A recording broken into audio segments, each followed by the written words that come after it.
भारत में सैन्य विद्रोह की आशंका। भारत में जिस तरीके से आज मीडिया संचालित हो रहा है, वो सरकार के संरक्षण में या सरकार के बचाव में जिस तरीके से भी वह वक्तव्य जारी कर रहा है, उससे ऐसा लगता है कि कहीं ना कहीं हमारे सीमाओं पर तैनात वीर सैनिकों की जो क्षमताएं हैं, उनकी जो कर्मठता है, उसको अपमानित किया जा रहा है। दिनांक 17 तारीख को आज तक चैनल पर जो भी एंकर ने कहा कि भारत सरकार नहीं सो रही है। अब भारत सरकार नहीं सो रही है, सीमा पर तो वो उनका कहना है कि सैनिक रहते हैं और सैनिकों की चूक का परिणाम है कि चाइना भारत की सीमा में प्रवेश कर गया। क्या ये संभव है? देश के जितने भी विशेषज्ञ हैं, रक्षा विशेषज्ञ, विदेश नीति विशेषज्ञ, या हम कहें जो कि जानकार हैं, कूटनीतिज्ञ हैं, उनको पता भी नहीं है कि देश के 2 केंद्रीय मंत्रालयों ने भारत सरकार से छल कपट कर यूनेस्को का एक प्रस्ताव पारित कर दिया। आज जो भारत में सीमाओं पर विवाद हो रहा है, उसके पीछे कौन है? क्या किसी ने जानने का कोशिश किया या कोई जानना चाहता है? इसके पीछे संयुक्त राष्ट्र संघ स्वयं जिम्मेदार है।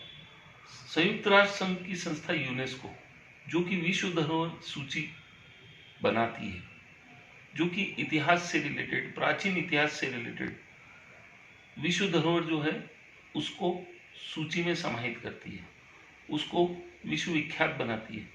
लेकिन क्या कभी आपने सोचा या कभी सुना कि एक मार्ग, एक रूट को वह विश्व धरोहर की सूची में समाहित करना चाह रही है? और उसकी साजिश क्या थी?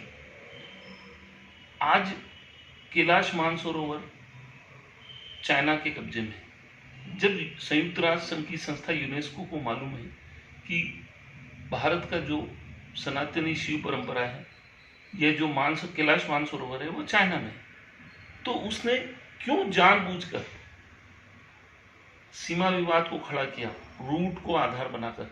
उसने, यूनेस्को ने एक ऐसा मार्ग बनाया उसको विश्व धरोहर सूची में समाहित करने का, जो कि विवादास्पद सीमाओं को जन्म दे रहा था। तो क्या ये किसी साजिश का हिस्सा है?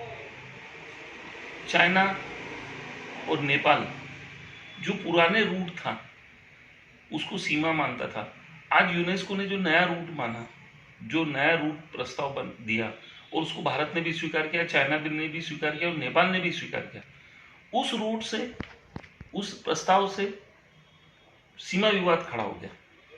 जहां भारत की सीमा थी पुराने रूट में, अब वो नए रूट में सीमा नहीं है, तो भारत अतिक्रमण करता हो गया। और जो सीमा नए रूट में चाइना और नेपाल की नहीं थी, उन्होंने उसको नए अपने नक्शे में समाहित कर लिया।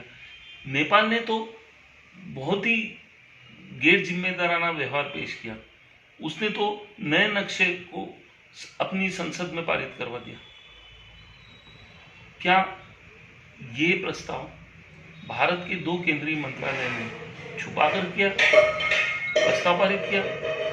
सबसे बड़ी बात, एक केंद्रीय संस्कृति मंत्रालय और केंद्रीय पर्यावरण एवं वन मंत्रालय, इन दोनों ने मिलकर देश को गुमराह किया, देश के राष्ट्रपति को गुमराह किया, भारतीय प्रधानमंत्री को गुमराह किया, केंद्रीय विदेश मंत्रालय को गुमराह किया, साथ ही साथ रक्षा मंत्रालय को गुमराह किया। आज मीडिया इस प्रस्ताव से अनभिज्ञ है, संयुक्त राष्ट्र संघ का जो प्रस्ताव है उससे पूर्णतः अनभिज्ञ है, लेकिन वो आरोप तय कर रहे हैं कि सैनिकों की चूक का परिणाम है कि भारत में चाइना ने प्रवेश किया। सीमा के अंदर क्या प्रस्ताव हैं, कौन से प्रस्ताव हैं, ये जानकारी किसी को नहीं है, न तो भारत के प्रधानमंत्री को, न ही भारत के राष्ट्रपति को, और न ही भारत के विदेश मंत्रालय और रक्षा मंत्री को।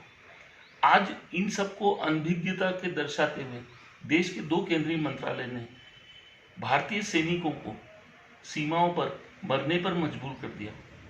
उनके ऐसे देशद्रोही प्रस्ताव जिससे कि सैनिक मर रहे हैं, उसका जिम्मेदार कौन है? मीडिया कहती है कि सरकार सो रही है। नहीं, सरकार नहीं सो रही है। वो कह रहे हैं कि चूक का परिणाम है, सैनिकों की चूक का परिणाम है।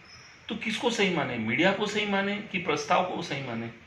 और आज संयुक्त राष्ट्र संघ यूनेस्को के माध्यम से चाइना को संरक्षण दे रहा है, नेपाल को संरक्षण दे रहा है और भारत की सीमा विवाद को जन्म देकर तीसरे विश्व युद्ध की प्रासंगिकता जीवन कर रहा है।